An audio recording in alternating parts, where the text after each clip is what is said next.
Morning. Ladies and gentlemen, on behalf of the Department of Local Government, Sports and Cultural Industries, Western Australia, the Australian War Memorial, I'd like to welcome you to the book launch of No Less Worthy. I'd also like to acknowledge Mr Kerry Stokes, Chair of the Australian War Memorial Council, the Honourable Ken Wyatt, AM MP, Minister for Indigenous Australians, the Honourable Ben Wyatt, MLA, WA Treasurer, definitely, and Minister for Aboriginal Affairs, Mr Michael Bell. Brother, thank you for having us on country. The Honourable Peter Tinley, AM, MLA, Minister for Veteran Affairs, Western Australia. Ms Diane Brown, representing ancestors and countrymen. Good to have you here. Good to have all your countrymen here, representing your mob, your people, and being in place, especially in this place. And we would also be joined by the director himself, of course, Dr. Brendan Nelson, but he apologises. Unfortunately, he has to be elsewhere, and he'll share a message with us later on as we proceed through this morning.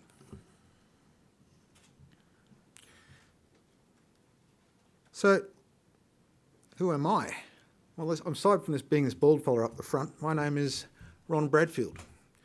I'm an ex-serving member, Australian Defence Force, mostly spending my time on that wonderful rust bucket called HMAS West Australia. I'm a saltwater boy from Bardi country, and I get to be a guest here in this place and introduce those who come through for the next run. But over the last decade, certainly from a lot of the younger generation, there has been a growing interest about the contribution made by Aboriginal men and women in times of war. Whilst their involvement in recent conflicts is featured in many contemporary publications, very little is known about their service in World War I. So when the Aboriginal History Team in WA embarked on this project in 2015, only 74 Aboriginal men with links to WA had been identified on official registers as having volunteered to serve their country in the Great War. So through some pretty intense and in-depth research over the many years by the team, interrogating thousands of documents, the team were able to locate the names of volunteers which had led to doubling of that number known at the Australian War Memorial. The publication that we are launching today, of course, No Less Worthy, is a result of this hard work, the dedication, and the want for the Australian public to know more about countrymen who have served for this nation in times of war. Not only does this book acknowledge those who have served our country overseas, but it also pays tribute to the many men and women who were rejected from service on the grounds of race or health. And in order to set us in place and put us on country, I'd like to introduce Michael Bell, provide the welcome.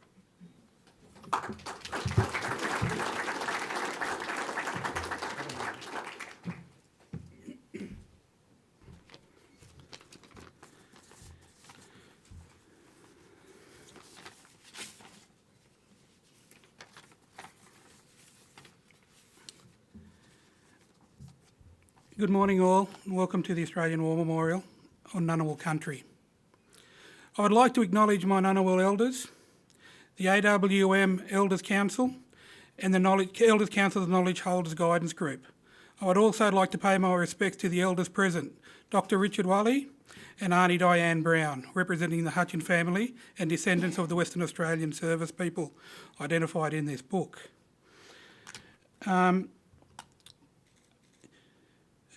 I pay my respects also to their ongoing custodianship and the ongoing knowledge of law and customs on the lands on which you represent here today.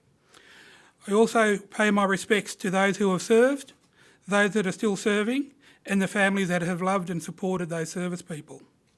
I'd like to acknowledge Minister Ken Wyatt, Minister Ben Wyatt, Senator Pat Dodson, Mr Kerry Stokes, Chairperson of the Australian War Memorial Council, Chiefs of Army, Navy and Air Force, or their representatives here today, ma'ams and sirs, ladies and gentlemen. As I said, I'm Michael Bell. I'm from the Wallabalua clan of the Ngunnawal Nation. The Wallabalua are the northern Ngunnawal clan from around the area which is known as Yass, now known as Yass. I'm here today to welcome you to traditional lands of my people. We as the Ngunnawal have known that this has always been our land, and confirmation of this will come in the federal court. But we also know and understand that this will always be our land, and that we now share that with our non-Indigenous brothers and sisters. So thank you all for coming today. This acknowledgement by the Australian War Memorial and the practice of acknowledging this protocol is a great step forward in Australian society and also by the Australian War Memorial, and I'd like to thank the Australian War Memorial for that. As we all know, Aboriginal Torres Strait Islander people have a long-standing tradition of fighting for country, and this tradition continues today through the approximately 1,800 identified serving members who are serving with honour amongst our military forces. The book No Less Worthy, an initiative of the Western Australian Aboriginal Unit and their team, the team has undertaken extensive genealogical and archival research to bring together this publication. In addition to bringing the life of the Western Australian soldiers together with the volunteers and those who served or attempted to volunteer in the First World War. No Less Worthy is a significant educational, historical resource, adding to our understanding and awareness of the history of Western Australian and Western Australian service in the First World War. These stories are told today through this publication, and it focuses on that Western Australian aspect, but we at the War Memorial are looking at the national aspect. This publication is the fulfilment and the second part of the story, which began with They Served with Honour. These publications are very close to me personally, as it was the second project that I became part of upon taking my position as Indigenous Liaison Officer at the Australian War Memorial some 3.5 years ago.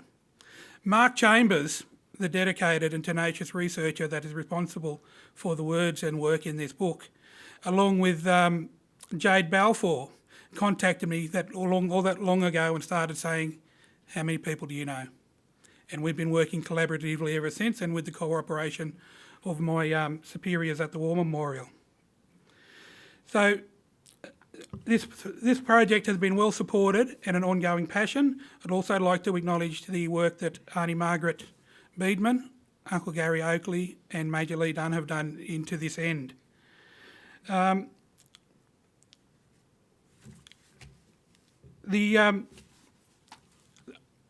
Jade and Mark have been ably led and guided and supported by Nadia Cahill, and she has been keeping the team together in the communication aspects and chasing the emails. She's been fantastic in our responses. Also, they've enjoyed the leadership and the support of this project for a long time of Anna White, the Aboriginal History Unit Director. This magnificent team has chosen to pick up the baton that delves into the stories and answers some of the questions asked by the recently deceased Auntie Jane Kabbalah James, may she rest in peace, the author and researcher for Forever Warriors. So it's an ongoing battle, and I'd like to recommend to Mark, beware, be mindful, the Second World War list will be worked on starting next week. Minister White, it's an ongoing project. That's Ben and Ken. We'll be coming shaking the bowl. So on behalf of the Ngunnawal people, I would like to welcome you to this Ngunnawal country.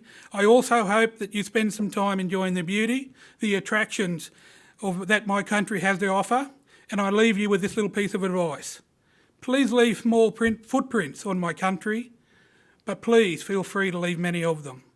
So once again, welcome to my country. I hope you enjoyed the day, and feel free to participate in any of the activities. After the event is finished, there will be some tours and also some advice and presentations. So thank you very much. Enjoy your day. Thank you to Anna and the team. Welcome to Ngunnawal country.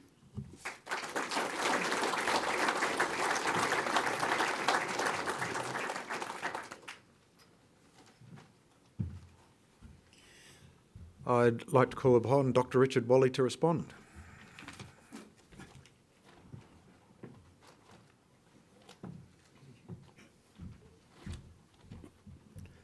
Kaya wanju ngala jep jenang denok nana wa buja kuop buja kanya buja ngala koromot jeningan denok ngala jenang mut ngalian yai ngala wangin denok nana jeningan nana ngank ngala bide ngank jeningan denok ngank jeningan ngala kaya wa jeningan ngala mut nala bula mut kora mut balangan jeningan ngala yai Karangin jerp jeningan ngala yai kaya wa. Karajan, dina kop mo karajan, dina bamin, noch bami. Kumba, noch bami. Tambat, ngala mort, yuarta, kumba, noch bami. Karingin nyiriang, and kaya, and karingin wangin. I'm just trying to think of the word for photograph. Kaya, pila, ngala mort bamin kopn bamin bida kayawa ngala jeben jenang berwan na wot ko na kalak na lakada na buja ngala mamin jenang ngala kayawa. Said thanks for the welcome. We're in our culture we call the sun ngank. Ngank is the giver of life. We're all under that one sun. In our language, in Yunga language, ngank is also the name of our mother, the giver of life. And that one sun links us as a story and a connect. And our people were connected across this country through our storylines and our connect lines. And there's not a state, a region, a country town or a camp between the country towns that hasn't had a representative in the armed forces. I also mentioned the armed forces was the first time you can see photographs of our people taking place in armed conflict. Having a common enemy in our culture was never existent. We had our skirmishes, but there's never ever organised warfare, from where I can only speak from Yunga Buja, the area. And by not having a common enemy, we didn't have any soldiers. So when you see the photographs of our soldiers in World War I, or before those ones, that's the first time any of our people took part in armed conflict. That's documented. You can't say that about too many other countries. So that's how recent we've been involved. But the impact that our people have made have been enormous. I'm a family member of father and brothers who's been in the armed services and not myself. So I was very humbled to do the welcome when we launched this on our country. And I was extremely humbled and embarrassed about my photograph appearing in the book because I felt I was an imposter in there. But after a lot of meditation, soul searching, and Wujawang and Ngarmut, I found that my grandfathers, my fathers, and my sisters and brothers would have said, "You're representing us. Forget about yourself." So on that line, when we do these welcomes and we do responses, we don't do it as ourselves. We are just a vehicle for our country, our communities, and our representatives. So as the vehicle for the Nyungar people here today, thank you for your welcome, opening up your arms. May the good spirit take us all safely back to our families. One of the things that the soldiers always wanted, to go back home to country and home to families. Same wish we have today. So let's keep that spirit alive and return to our families and appreciate them. Thanks for the welcome.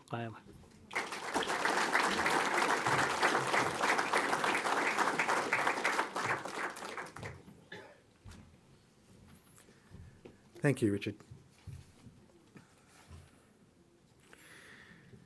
Where do I go after that? Probably that little room around the corner.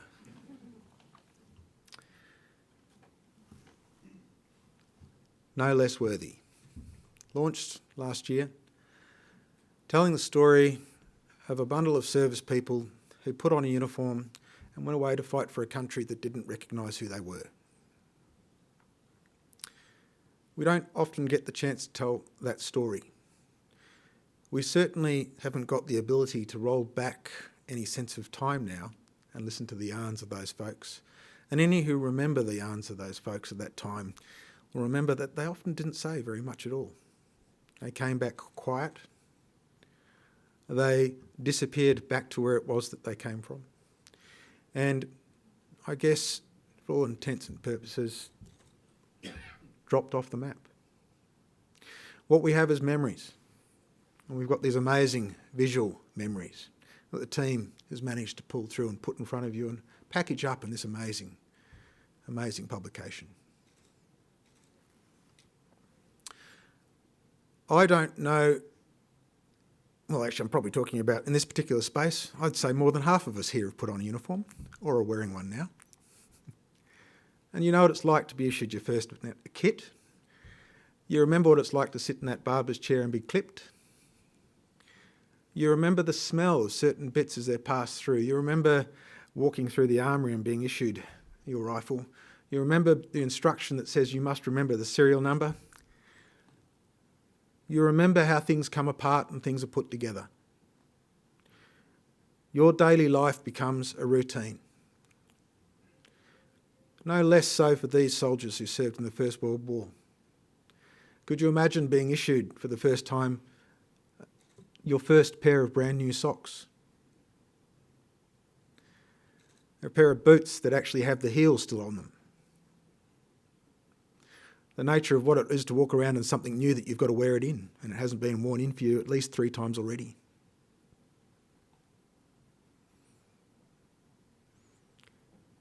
Going away and doing a job in a place that you've never been before.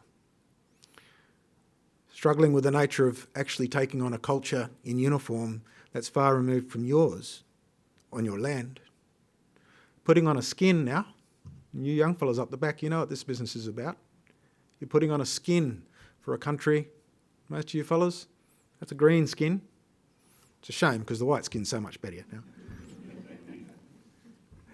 But putting on that skin and becoming all Australian, there's no team quite like it.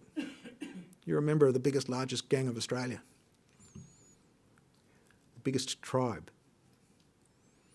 And when you force men and women together under circumstances, operational or otherwise, you actually force them to live in the smell of each other.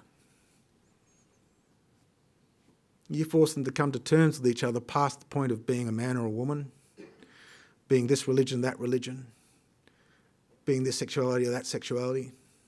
You squeeze people and they learn all kinds of horrible and amazing things at the same time in the fields of conflict and war. And those who take that journey and come back need to come home to a place that welcomes them and makes space for them.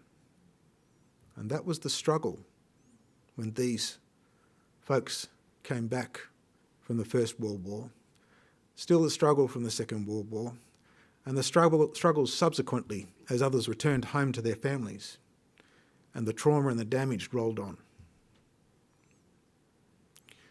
So as you think about the nature of what this publication is, perhaps for West Australians, but actually for all Australians, and you think about our young fellas up the back there now putting on a skin to represent this country, don't forget the skin that you already stand in, you mob, that represents your ancestors, because they too stood on this country and they defended their people the way that you may well be called upon to do so for ours.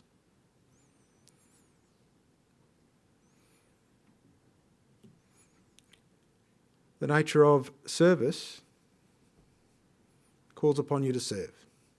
We don't often understand why, and we often live by a rule that says hurry up and wait. And if you're Defence Force folks would know exactly what I mean. But that is the nature of service.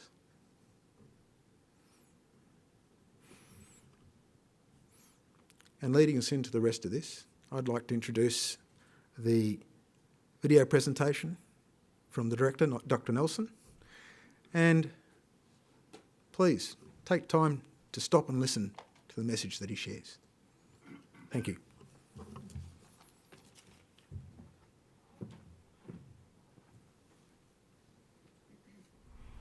In 1994, when I was the national president of the Australian Medical Association, I asked the great Rose Collis, who'd given a lifetime of service to her people in the Yarrabah region, what reconciliation meant to her. And she said, "I don't know, but I know we're on a journey, and I'm living it every day." Today, here at the Australian War Memorial, we take another step in that journey. Minister Ken Wyatt, Minister Ben Wyatt, and all of us who are here, and the stories of these men who are contained in No Less Worthy. The most important year in this country's history is 1788. On the 26th of January, 11 small ships arrived at Sydney Cove. And from that event, and everything that would follow, the origins of the Australia that we are and the people that we have now become.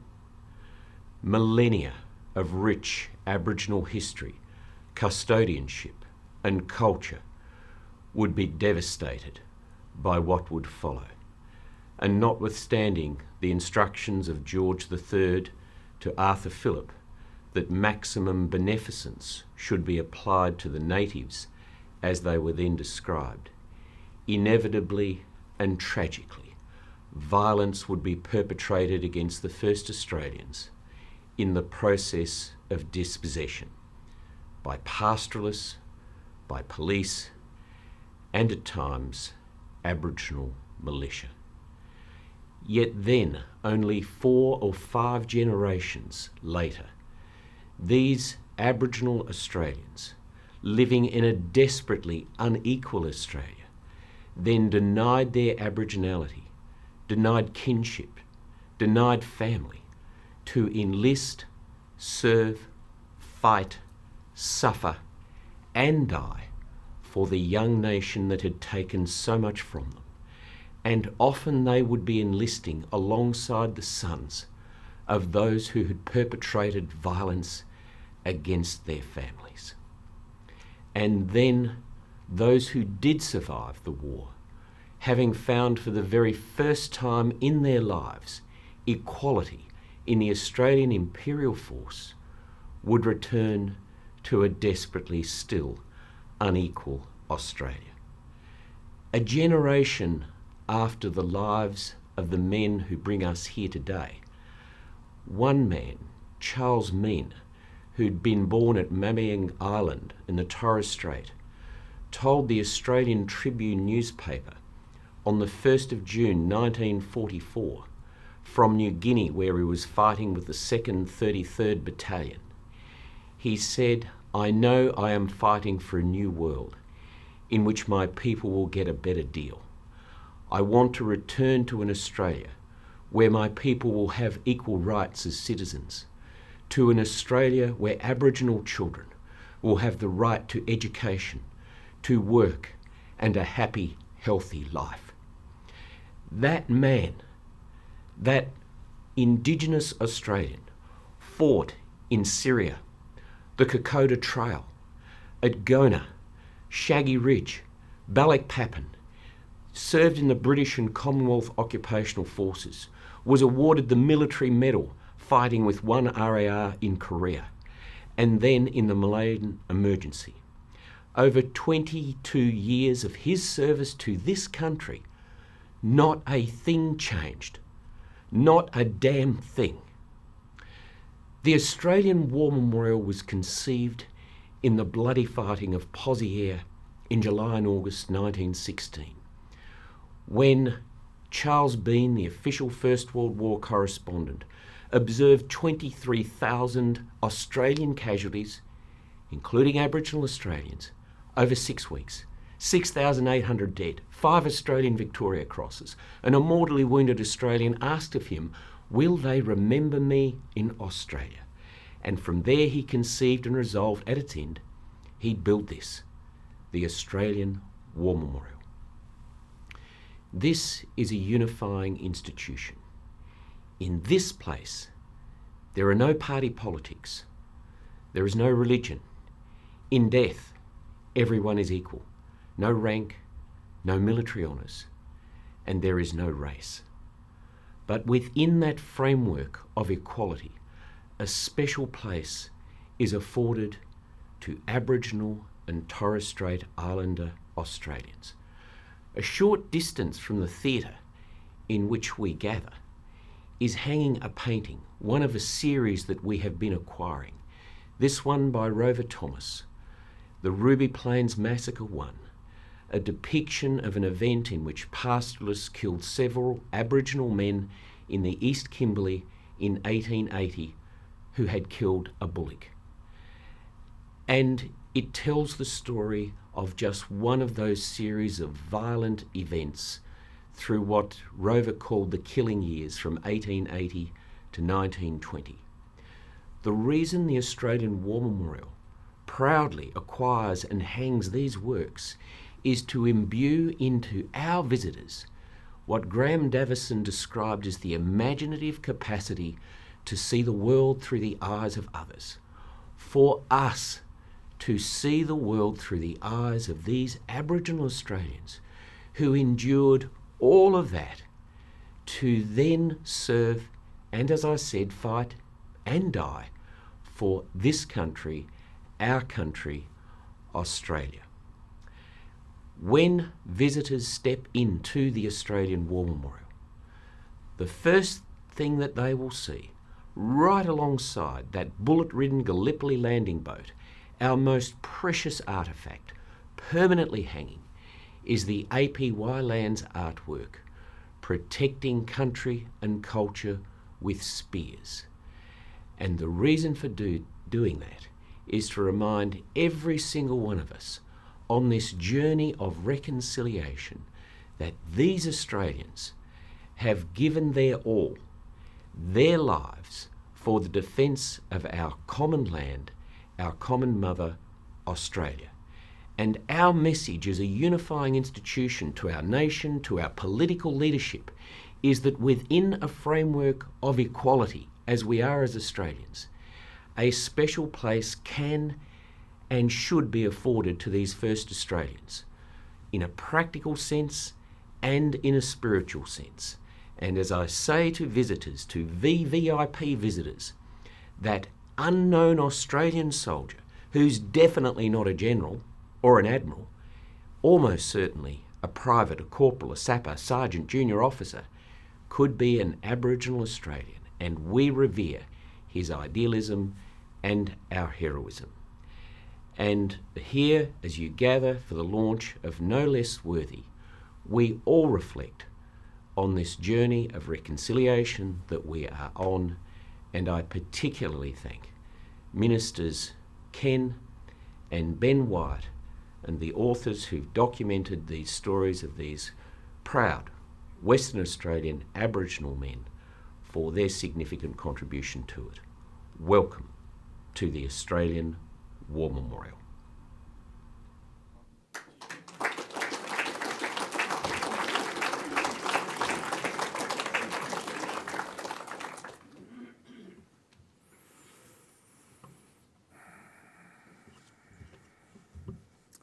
So there you go. That unknown soldier was someone's mate. And if you've spent time squeezed by the sorts of things that war and conflict and service can squeeze you by, the people that you come to rely on are the people right next to you. The other person keeping you alive, your mate. Thank you, Dr. Nelson. So, as Dr. Nelson touched on, No Less Worthy would not have been possible without the support of so many people, especially the many families whose ancestors feature in this book. Those who were located were able to provide personal stories and other memorabilia that enhanced the book and gave it a lot more depth and life. Their pride was evident, and their contribution to the book, well, they're family members. It can't be underestimated. So in November last year, the department held a special event for the families of the volunteers in Fremantle. And today, we're fortunate enough to have one of those family members, or those families full stop, join us from Sydney. So now I'd like to introduce Ms. Diane Brown, granddaughter of Private Charles Hutchins, to share with you a yarn. So please.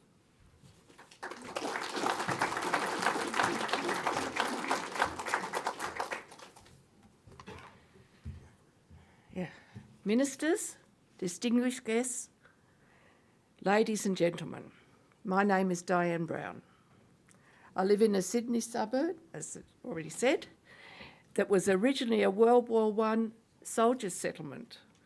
The names in the streets and the parks around my home are constant reminders of the heroes and battles of World War I. Amiens, Bully Court, Lone Pine, Pozieres.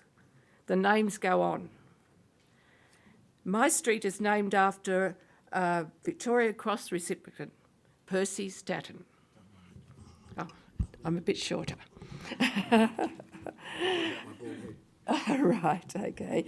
I'm a descendant of the Noongar Nation of Western Australia. My spiritual country is southwest Bajara, birthplace of my grandfather, Charles Hutchins, and his ancestors.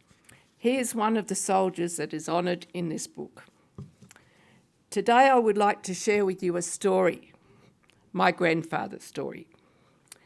Back in the outbreak of World War I, in August 1914, citizens of the fledgling Commonwealth of Australia were called to enlist in the Australian Imperial Forces to fight for king and country.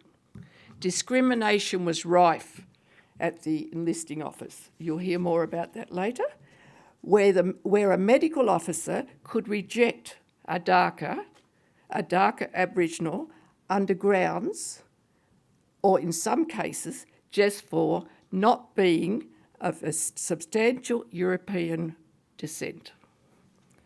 Aboriginal men who were young and fit, Aboriginal men who were hard workers, respected stockmen, talented sportsmen, Aboriginal men who were descendants of warriors and hunters, they could be deemed less than worthy.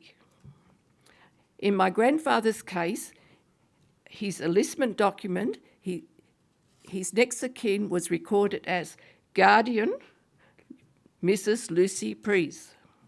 Lucy was a member of a very respected pioneer family from Busselton. She had been one of the 3 carers of my grandfather since he was taken from the mission, aged 3. This and his blue eyes would have gotten him past the test, but nevertheless, his medical file was marked dark complexion, like most Aboriginal men with some European heritage. Charles' war service is well documented. In short, he served in Gallipoli before he was evacuated and taken to hospital for treatment of debility and typhoid. And we must remember, a lot of these soldiers, their war injuries were medical conditions, contagious diseases, things that could affect them forever. You know, gassing, mustard gas, not all war wounds, guns, grenades, other things. He returned to France and was involved in action at Pozieres before being hospitalised for trench fever. After recovery, he returned to the front line in Belgium. At Polygon Wood, he sustained near fatal gunshot wounds and shrapnel wounds to his thigh, arm and leg. He was transferred to the No. 2 General Hospital in England. While in England convalescing, he met and courted his Miss Rosie. She was employed as a live-in housemaid and volunteered at the hospital on her days off. When the war ended, he would not return to Australia without marrying Rose. but he had to convince her father to sign the permission to marry, as she was only 19. Discrimination can cross oceans as well as cultures. Even in England, after fighting this war, Charles was considered to be a foreigner, a native, not a British subject. He went absent without leave for 24 days and persuaded Rose's father to give his consent. And they were married. That meant he missed his ship back to Australia, but he was fined 48 days' pay. He left England a month later on the hospital ship Marathon and returned to Fremantle. Rose sailed on the Mahano with other English war brides, and they were reunited in Fremantle 6 months later. While suffering from his wounds and lung damage from mustard gas, While suffering from his wounds and lung damage from mustard gas, he remained under medical treatment in Australia. He was finally discharged on March 1921, exactly 6 years after his enlistment. He settled into a quiet life with his English bride, and their daughter Marjorie was born. She was their only child. From that small beginning has come 4 grandchildren, 11 great-grandchildren, and 15 great-great-grandchildren. He never spoke of his mission background, disruptive childhood, or war service. It was easier for him to say he was an orphan from Busselton who grew up in care. Life after the war was a daily struggle for Rose, Charles, and their daughter Marjorie. His severe injuries had left him broken and unable to do heavy physical work, but he struggled on for the sake of his family. His daughter Marjorie, my mother, also married a soldier stationed in Western Australia in World War II. They moved to the East Coast after the war finished, and when their first child was born in 1946, which is my sister sitting next to me, supporting me today, Rose and Charles joined them in Sydney. In 1952, at the age of 59, Charles passed away at Cogra, Sydney. His death was mainly due to war injuries. My dad then applied for his war service records and made sure Rose received his war service medals and a war service widow's pension. She moved into our family home and kept his spirit alive with her stories.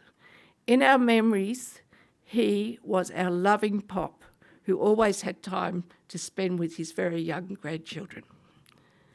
My mother married into Dad's large family and often regretted she was the only child, she had no siblings, cousins, aunties, uncles of her own. She kept contact with her friends in Fremantle and Perth and made many trips back. In 1995, when my mother was recovering from a very serious illness, I should say, we took her back to southwest of Western Australia. We were hoping to find long-lost family members for her. Remember, this was a time before internet and Google, and before Mark also, who is our main researcher. We travelled from town to town and visited the war cenotaph at Busselton just to see his name once again. We had no idea where to look, but finally an announcement in a local paper reconnected her with an auntie, Charles' half-sister. She had researched the Hutchins family tree, so we knew all about his father. His Aboriginal mother and family remained a mystery for another 20 years. It is sad that my mother, father and brother passed away without knowing Charles' full story and heritage. This project has meant so much to his grandchildren and had added an extra dimension to the memories of our pop. To lose a whole family because of discrimination, it was in my mother's life for all that time. We now can say with certainty Charles Hutchins was an Aboriginal Anzac, son of Annie Harris and Charles Hutchins, Senior, bushwalker from Busselton. His last wish was to be cremated and his ashes scattered in the Pacific Ocean.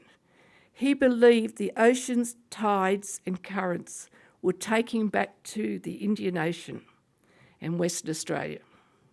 Unfortunately, Rose wanted him near so she could attend to his grave.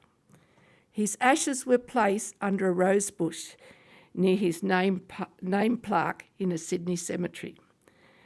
When my grandmother passed away in 1984, aged 85, my grandfather's ashes were reclaimed. Both Charles and Rose were taken back to Perth and Fremantle and scattered on the Swan River by their daughter and son-in-law. He finally returned to country. Thank you for your time and my deepest gratitude to all those involved in this project. Finally, a significant part of my grandfather's story has been told, along with other stories of other soldiers, no less worthy. Thank you.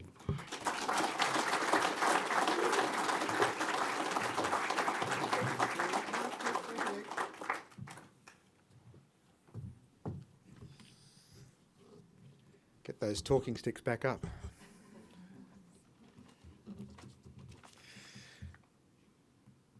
Imagine the threads that run through us from generation to generation and back to our ancestors. And imagine what happens when one of those threads get cut. And I'm glad you've found yours, Hutchins family. And may you let that take you back to country, back to your wudja, and understand how you're connected in place for your mob. And thank you. Thank you for sharing that story. I'd like to invite Minister Ken Wyatt to come up and say a few words for us, please. Thank you.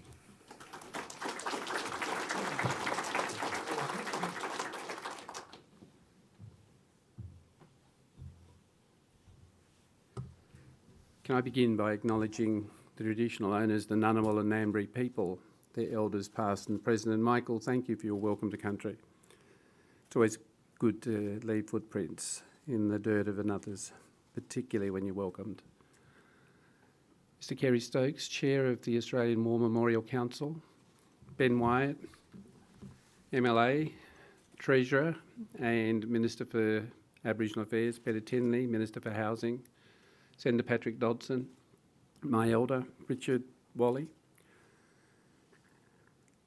What's appropriate about this book is that we have a theme this year, which is to do with truth, the truth of our nation. And when I sat and watched Brendan Nelson speak as he did, I thought, wouldn't this be great for every Australian to see what Brendan talked about? The history of the front end of our continent through to contemporary Australian society. But when you get the opportunity to read each of these stories and the detailed notes at the back that explain the context in which these ancestors of ours, because I have 4 of them in there, grew up in a period when the challenges to just normal life were governed by the Native Welfare Act. And the Native Welfare Act had protectors who determined where you went. Permits had to be issued.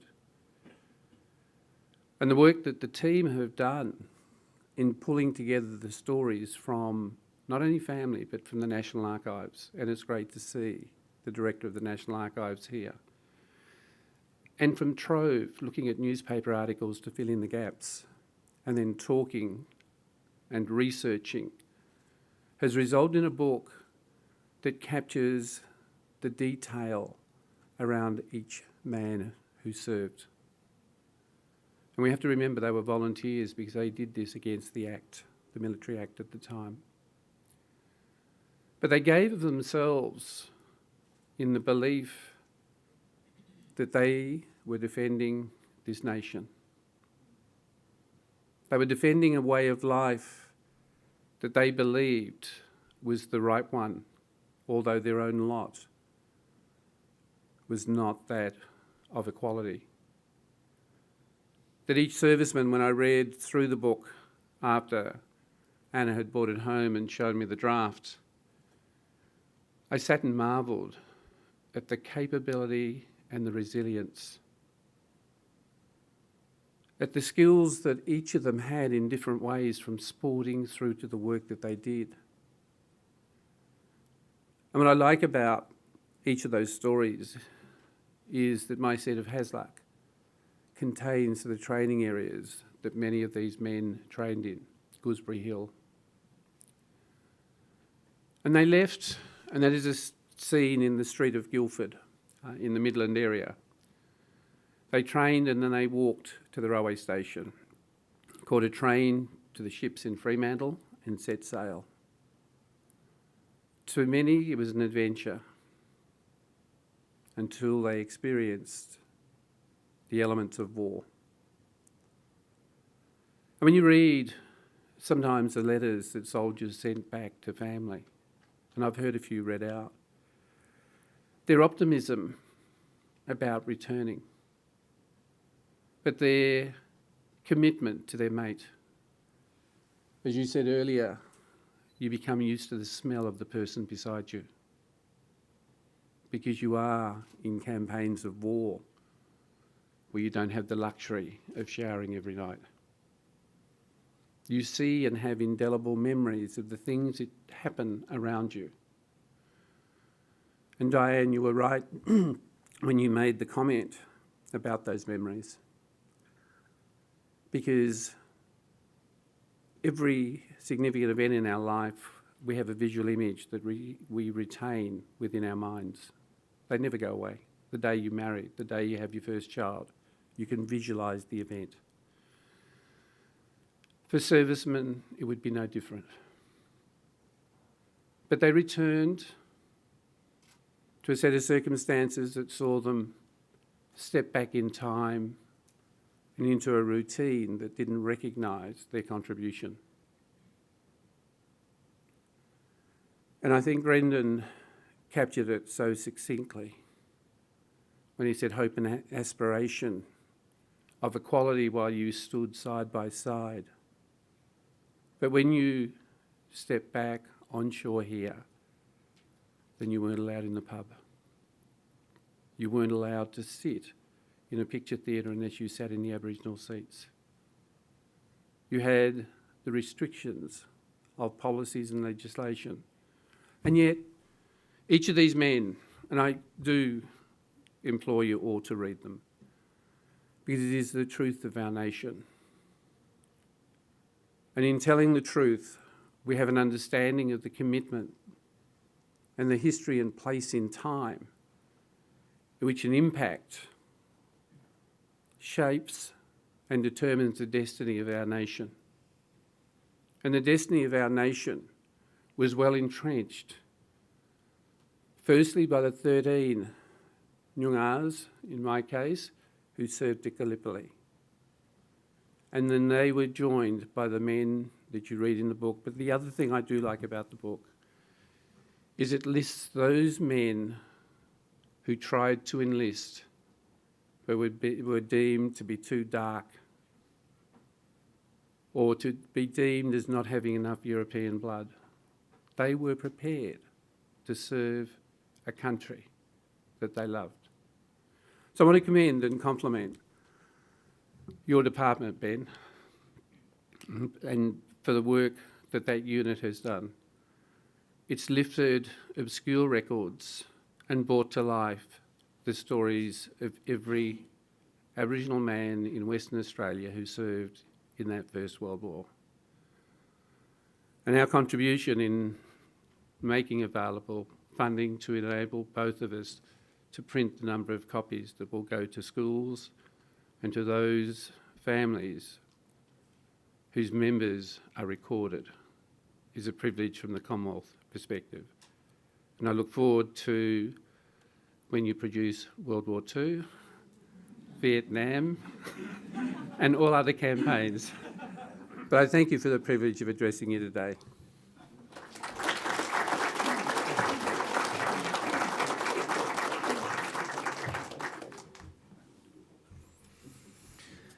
Thank you, Minister. That's actually a bit of a cheat. I can actually say, can I welcome up the other Minister, Wyatt, up to the stage to say further more words. Thank you.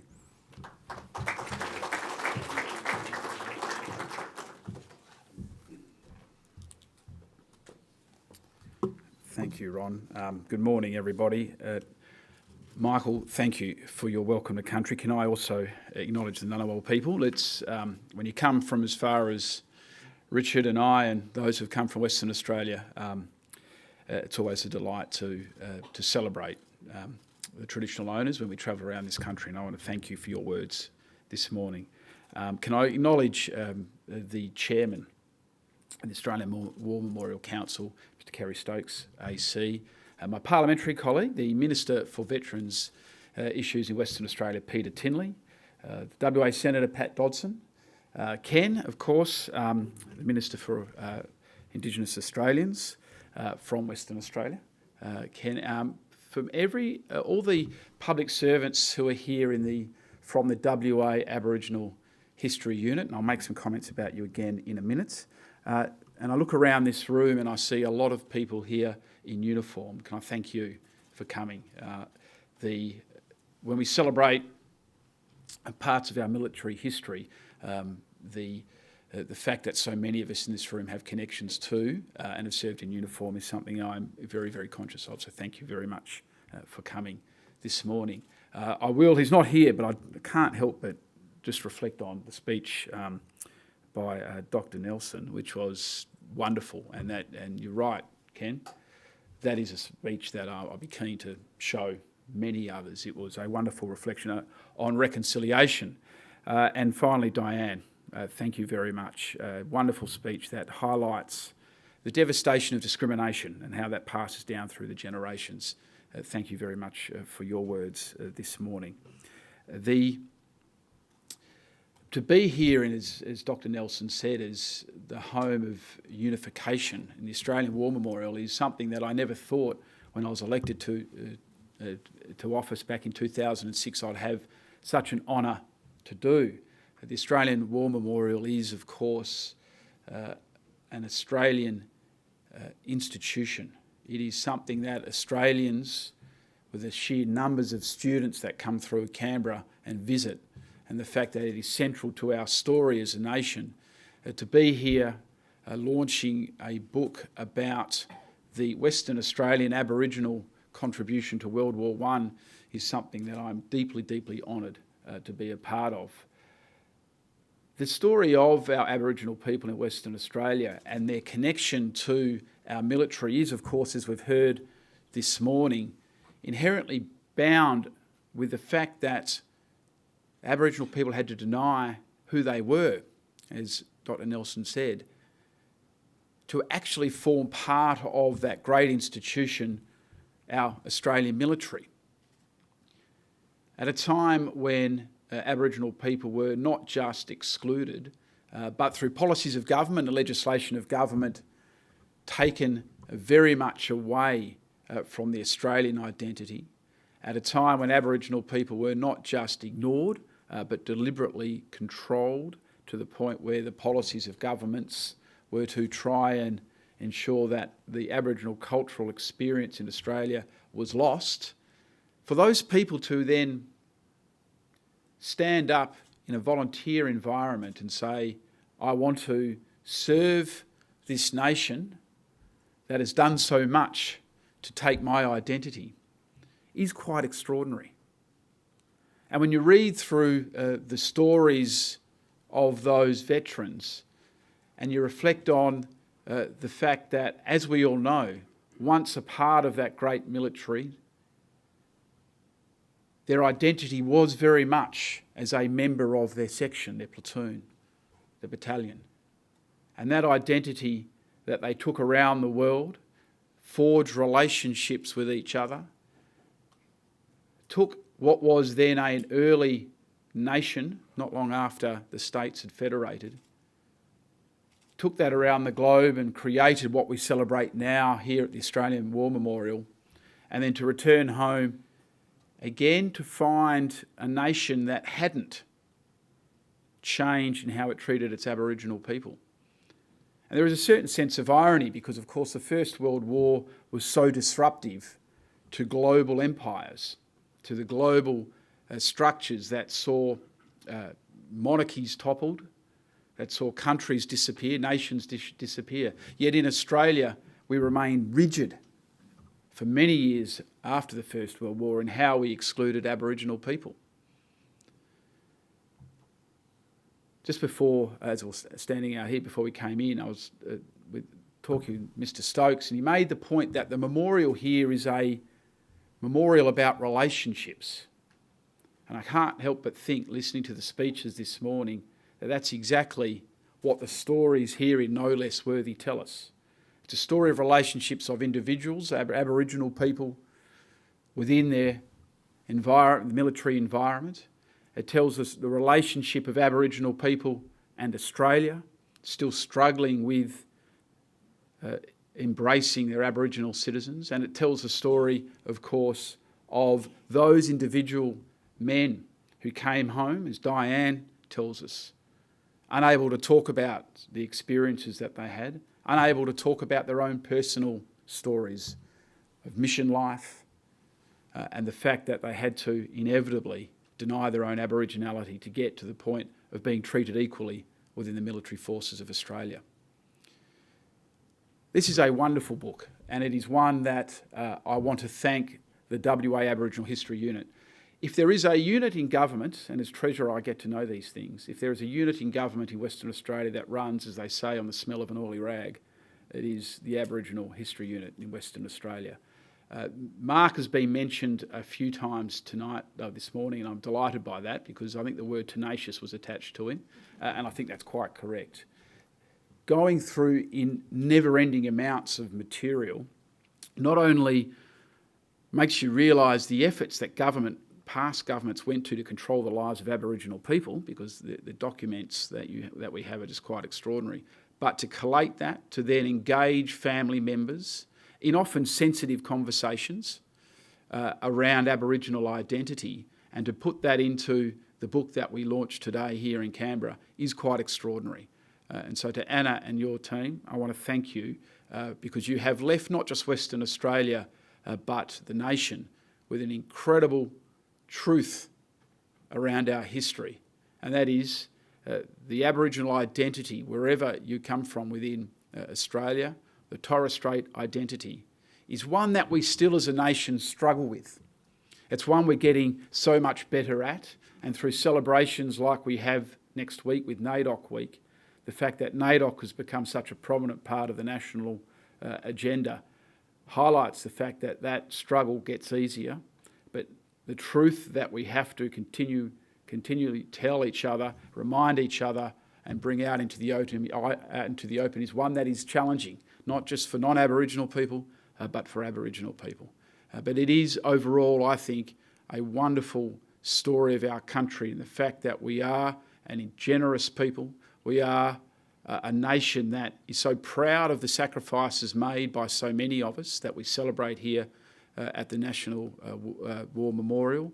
The fact that, and I think Brendan Nelson described it so wonderfully well, with the tomb of the unknown soldier, for me, the fact that that unknown soldier could be anyone.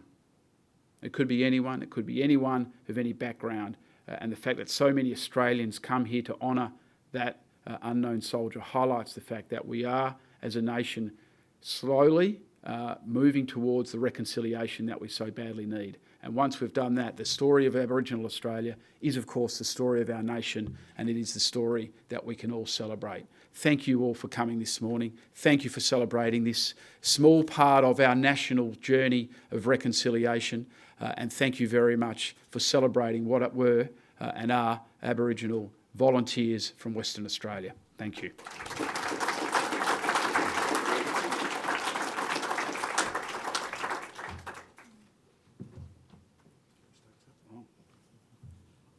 I get to ask Mr. Stokes.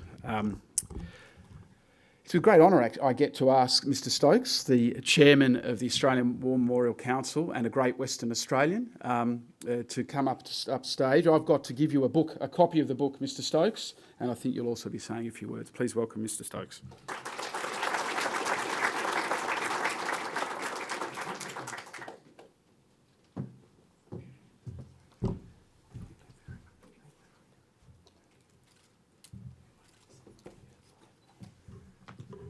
Thank you, Minister. I look forward to reading the book with great interest, being a very proud West Australian. It's an honour today that I'm here. Brendan made his statement, and he's such a wonderful speaker. The most important thing of all, which you've seen from the video itself, Brendan believes. He doesn't say things as tokenism. Brendan believes what he says. As a reference to that, as soon as he arrived here, the first Anzac Day, we had a didgeridoo player. That hadn't happened before. We had a didgeridoo player, and from that moment on, the War Memorial started to look at involving Indigenous Australia as part of our story, because the story here involves all Australians of all walks, but the Indigenous story and Indigenous service hadn't been covered. So Brendan set about making sure we did cover it better. And there's only one building in this whole memorial that has a name, and that's the building you just came out of, Reg Saunders. It's the only name on the War Memorial of any person, and that recognises an Aboriginal of great significance who rose from being a private to an officer, served consecutively over so many years, and was such an example of service that his name is the only name on any part of the Australian War Memorial. And that says we're being inclusive. Today, it's wonderful to see everybody here, particularly for me. So many connections. I look at Pat Dodson, who, from a country where I think my heart spends most of its time in Broome, certainly the place I love the most.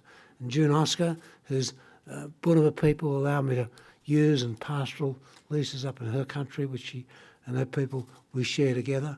And these connections in Western Australia are stronger and more meaningful, I think, than a lot of other places in Australia. So it's a great privilege. Thank you for being here. It's a great example. South Australia have just done a similar book on Vietnam, which is touring the state of South Australia. So the Second World War is already behind. So you guys got to get busy, because we've got the Second World War, we've got Korea, and we've got Vietnam, and then we've got the rest of the stories to tell. So hopefully before we finish our extensions in 8 years from now, we'll be up to date. But that's up to state governments to find some money, and we'll give you the forum in which to launch them. Thank you for coming. We're very proud to be involved with you all today.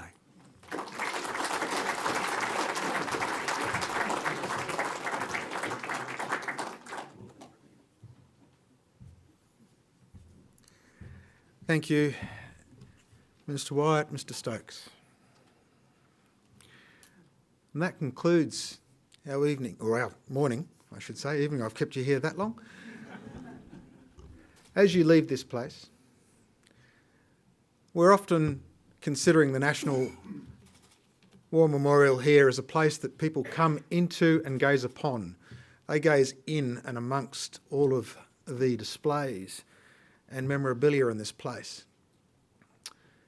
When you leave, I want you to consider what it would be like to be sitting inside the seats, inside of the exhibitions, inside of the vehicles, inside of the turrets, looking out at a nation,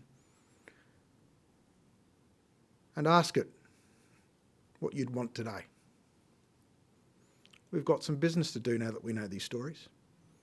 The thing about truth is once it's been introduced to you, you can decide to be responsible with it and share it with others.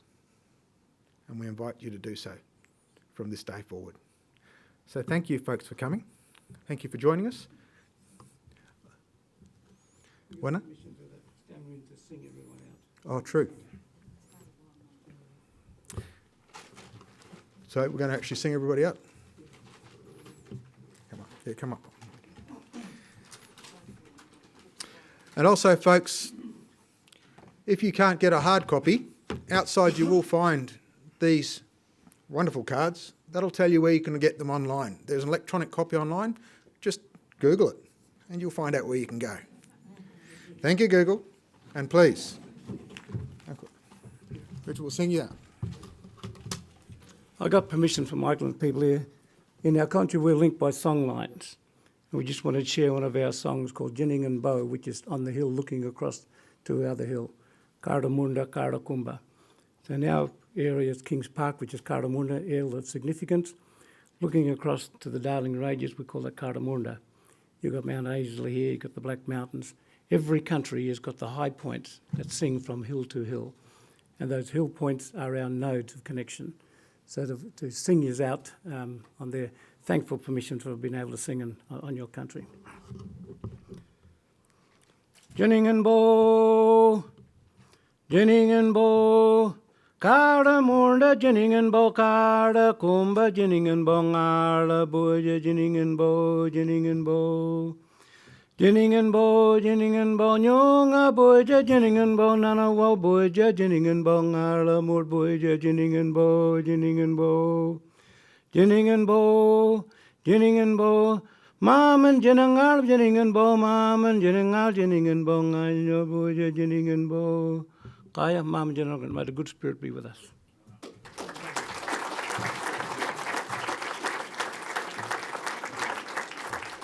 Folks, please, out, join us for refreshments, harass us from there.